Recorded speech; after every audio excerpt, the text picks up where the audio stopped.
What if I told you I took this blank wall in our master bathroom and completely changed it to a his and her built-in closet? The space looked like this before, and then we changed it to look like this now.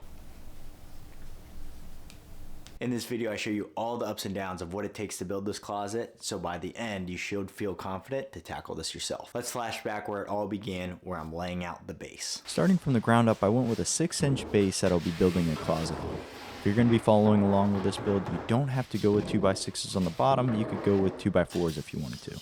The trim in this closet is 6 inches, so we just wanted it to match, and that's why we went with a larger base. Once the base is set, I spent some time making sure that everything is level. It's very important to get the foundation right, because if you don't, when you go to start ripping down the plywood, all your measurements will be off. It's like if the base is 24 inches wide, by the time you get to the top, it'd be like 27 inches, and it'd just be a pain cutting and remembering all the odd measurements. It just wouldn't be a good time. I screwed everything to studs in the wall using 3-inch screws. If you're having a hard time locating studs, there's usually space around like 16 inches apart, or you can buy a stud finder and pick it up at any local hardware store. I ripped down a sheet of 3/4 inch plywood right down the middle to cap everything off. So each piece was around 24 inches wide, but when I set the plywood, I noticed it wasn't sitting flush against the wall, so I used a scribing technique.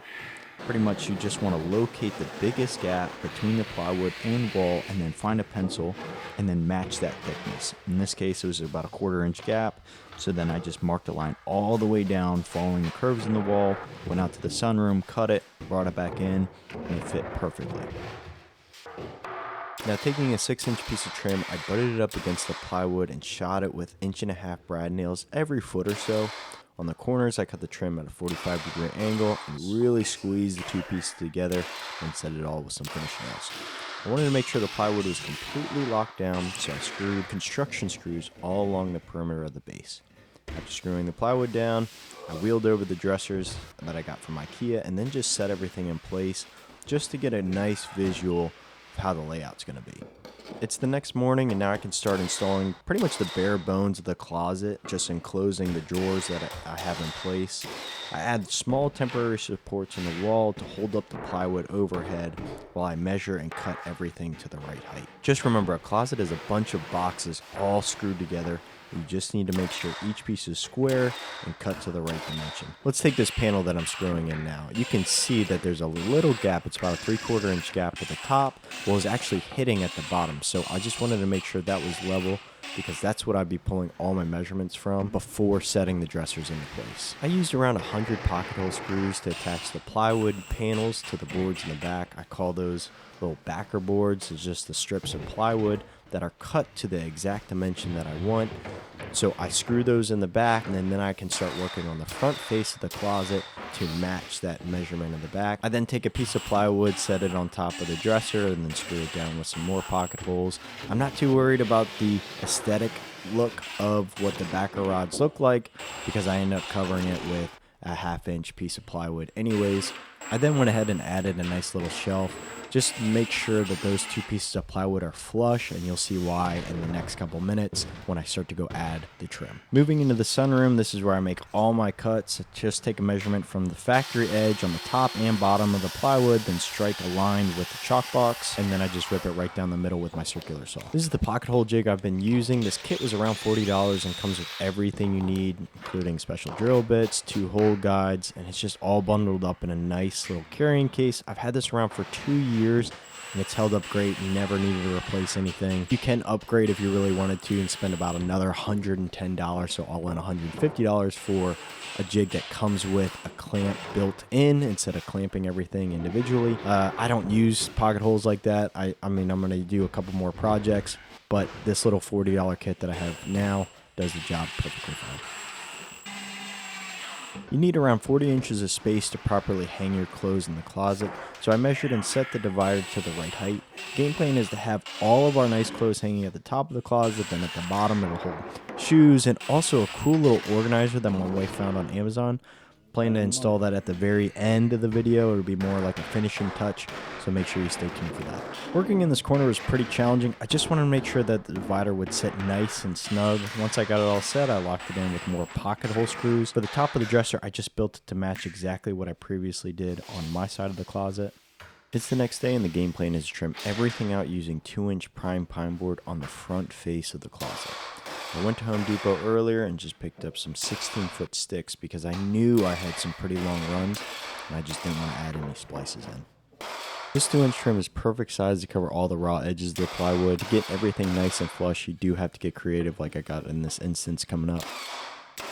Looks like we got some notching to do on this piece right here. It fits, but you got this cabinet lip that's overextending the piece of plywood. We just gotta cut this back a little bit. Try this bad boy out. That piece worked out. Again, in some areas you do have to get creative. You remember when I said all the front facing plywood needs to sit flush? Oh brother, pretty big gap.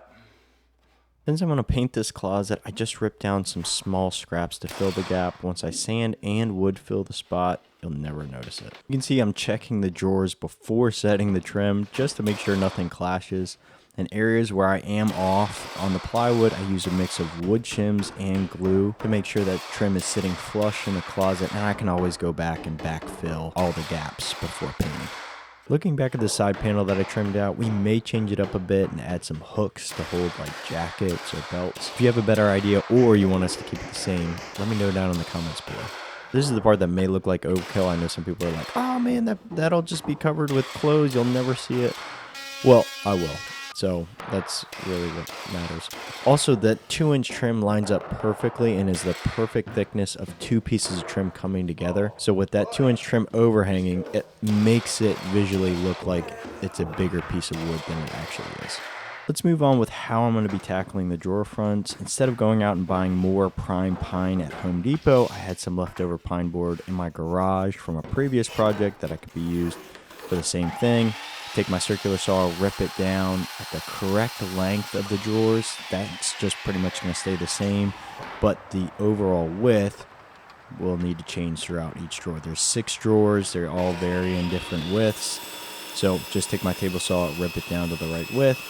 I also go back and layer it with bin primer before then sanding it and whatnot, but you have to do the bin, especially with raw pine like this, or the wood knots will show through. It'll just start giving it like an aged look within a month or 2 after painting it. And the process here is just going back over with liquid nail and then just presetting it with the same 1.5-inch brad nails just to hold it in place until that wood glue sets.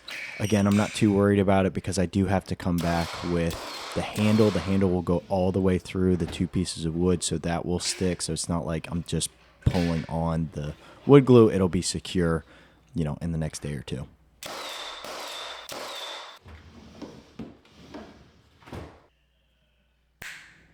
I'm showing you this paint can of Bear that I'm about to use, but what I didn't record was the 2+ hours of caulking, sanding, and filling in all the nail holes. Again, you guys know the deal. It's Alex Plus for caulk, Dridex for the brad nails, and then just hitting it with 120 grit sandpaper. The paint sprayer I'm using is a Graco X7 airless paint sprayer. I got it from Home Depot for about $400 2 years ago.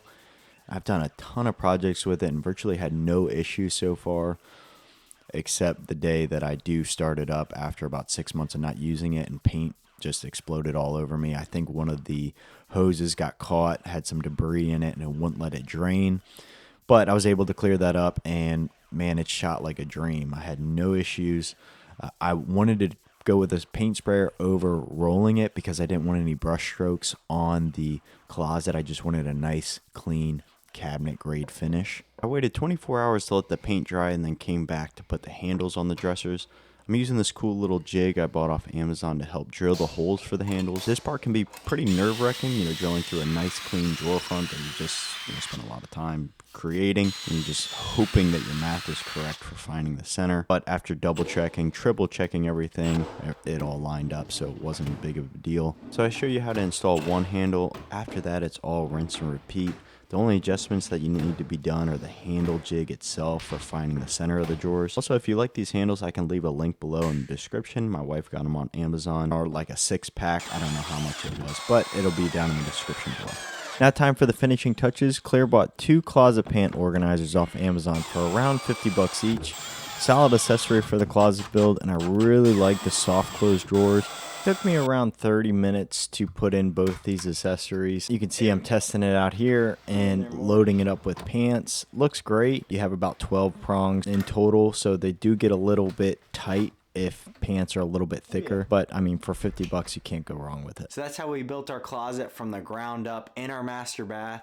Again, this space is about 14-foot long span, so if you wanted to tackle this yourself, if we're talking numbers now, all in, you'd be right at $1,000. And that would just include, you know, the 7 sheets of plywood, the trim, the paint, the closet rods, the closet racks for the pants, the dressers, the dresser handles. Pretty much everything that you can think of that I tackled in this video is all added up to about $1,000. If you wanted to buy this all from Ikea using the Ikea pack system, you're well at $2,000, so almost double. So anyway, I hope you guys enjoyed this video and stay tuned to the very end. Make sure you check out other videos. I did make a video about doing a backsplash on our island, so go check that out. And then I also surprised my wife with a nice little LED strip. She was surprised, had no idea. But I'm gonna leave that video right here, so once you're done with this, go check it out, and I'll see you guys on the next one.